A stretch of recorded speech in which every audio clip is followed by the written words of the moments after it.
Je sors les gigots, si les gens qui ne savent pas, qui ne connaissent pas, je peux leur expliquer comment on fait un gigot. C'est bon?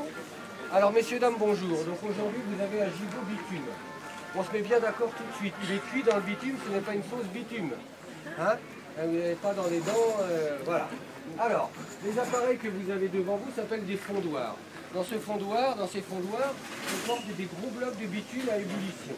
Le bitume à ébullition est environ à 230-240 degrés en fond de cuve. Pour faire nos gigots, un bon gigot bitume, que faut-il? Il faut d'abord prendre un bon gigot, bien sûr. On prend le bon gigot avec sa sauce. Aujourd'hui, c'est une sauce provençale. Le gigot est enfermé avec sa sauce. 5-6 couches de papier d'aluminium dans un sens, 5-6 couches de papier d'aluminium dans l'autre. On répète cette opération avec du papier craft. 3-4 couches de papier craft dans un sens, 3-4 couches de papier craft dans l'autre. Le tout est scotché avec le scotch papier comme les peintres, de façon à ce que ce soit bien hermétique. Là, vous avez des gigots qui font environ 2,2 kg. Ils vont rester 1h15, 1h20 à la cuisson. Vous comptez à peu près 35 à 40 minutes par kilo.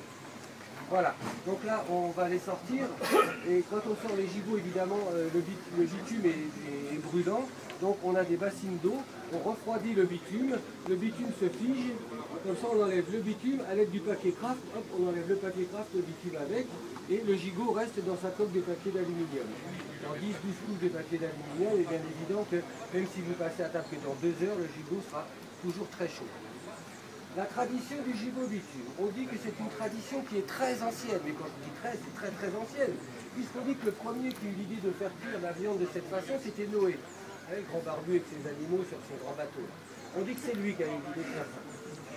Plus près de nous, et là c'est un petit peu plus vraisemblable, les Mésopotamiens, les Égyptiens avaient une façon à peu près identique de faire cuire de la viande.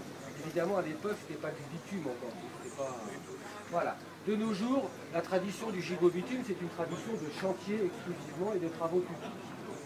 C'est les étancheurs qui faisaient le gigot bitume avant, et qui le font toujours d'ailleurs, mais de moins en moins. Parce que les étancheurs, avant, travaillaient avec cet appareil, ils faisaient l'étanchéité au bitume, bouillant comme ça.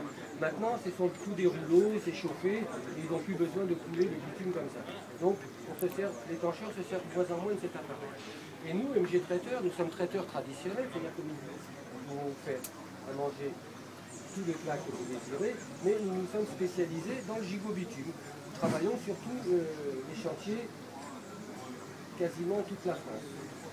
Puisque là, au mois de